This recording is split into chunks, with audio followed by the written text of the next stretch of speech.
It's time for the next free video from IT Free Training for the Active Directory Free Training course. In this video, I will look at keeping time in your domain up to date and accurate. All computers have a BIOS in them with a battery backup. The battery ensures the computer's internal clock keeps time even when the computer is shut down and not plugged in.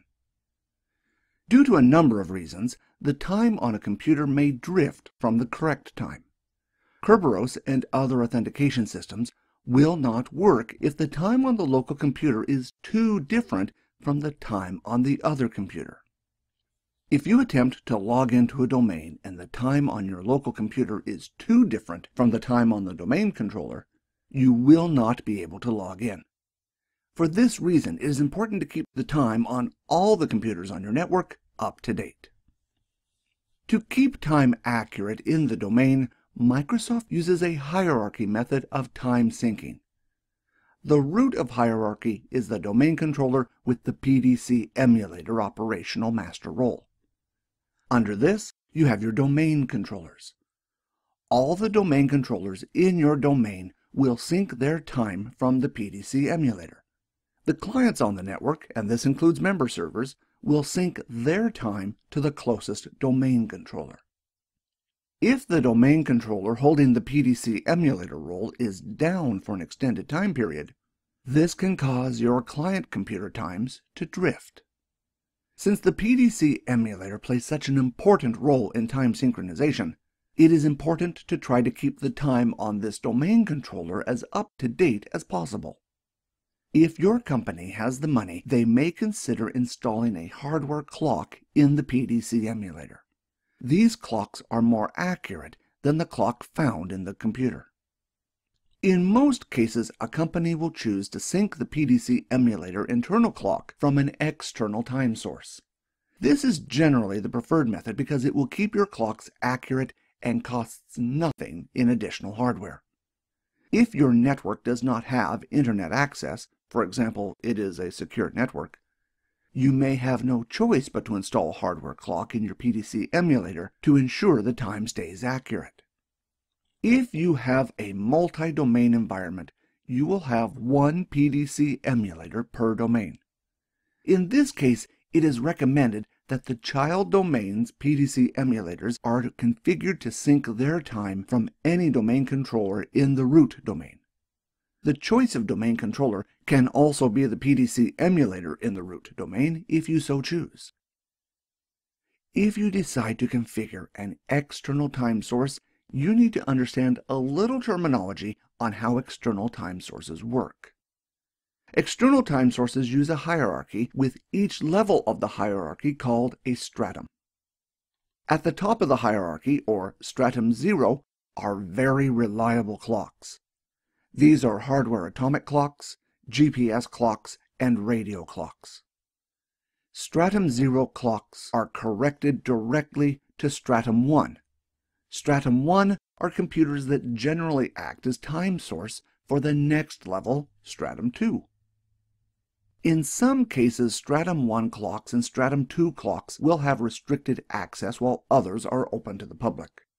This brings up the point, would you use Stratum 1 or Stratum 2 to sync your clocks if given the choice?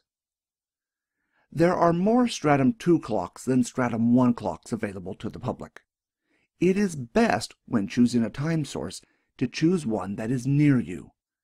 Syncing your server with a time server on the other side of the world is silly if there is a closer one to you, even if the other time source is considered more accurate. You may even have a time clock closer to you that is Stratum 3 in the time hierarchy. The important thing to remember is to ensure that you are keeping your time accurate from a trusted, accurate location. Microsoft does not keep a list of the external time sources. However, if you refer to KP document 262680, this document contains links to lists of external time sources you can use. Once you have worked out which time server you want to use, you can change Windows to use that time server. I will now change to my Windows Server 2008 PDC emulator to show you how to do that. From my Windows 2008 server, I will first open Internet Explorer and open KB282680. Microsoft does not keep a list of external time servers, but this page does have a link to another website that does. About halfway down the article, you can see the link for Stratum 1 time servers, and below that, the link to Stratum 2 time servers. In my case, I will select the link to Stratum 2 websites. This list has a time server that is very close to where I am. Due to the ever-increasing load on Stratum 1 time servers, they ask that you use Stratum 2 servers where possible, as there are more of them and there is generally less load on them. When I select the link, I get an error with the site's certificate. It was not issued by a trusted authority, which essentially means the page cannot be verified as being from that site. It is up to you if you understand the risks and want to continue. On the website, it is a matter of selecting a time server that is close to you.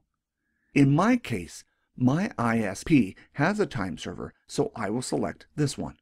Be sure that you check the access is Open Access. If it is listed as Restricted Access, you will not be able to use it. Now that I have the time server that I want to use, I need to configure Windows Server 2008 to use it.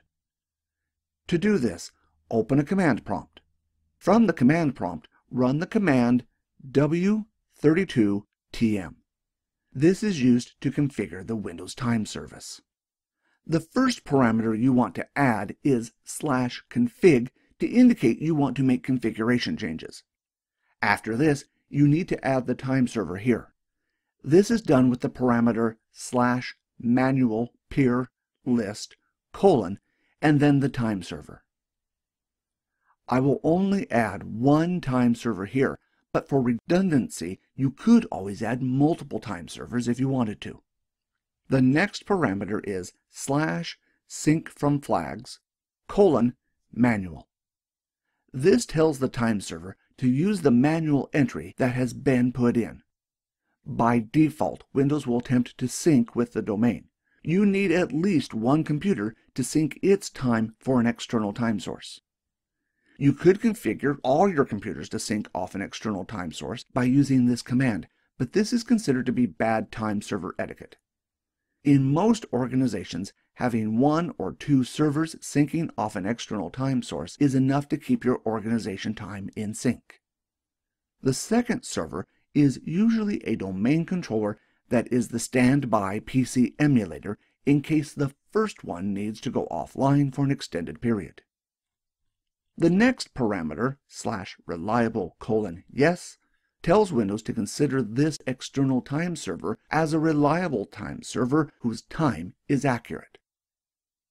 The last parameter, /update, tells the Windows time server to attempt to update its time from this server right away. Once you launch the command, Windows will start syncing off its external time server and update its time from the server immediately. If you want to ensure the process worked correctly, open the Event Viewer and check for any time-related errors. That's it for configuring an external time server. In the next video, I will look at domain function levels. The domain function levels determine what features are available in your domain. The higher the domain function level, the more features. The downside is that older operating systems, such as Windows 2000 and 2003, will not be able to be used as domain controllers depending on how high you set the domain function level. This is only one of the free videos for the 7640 course provided by IT Free Training. For the rest of the course, please see our webpage or YouTube channel. Thanks for watching.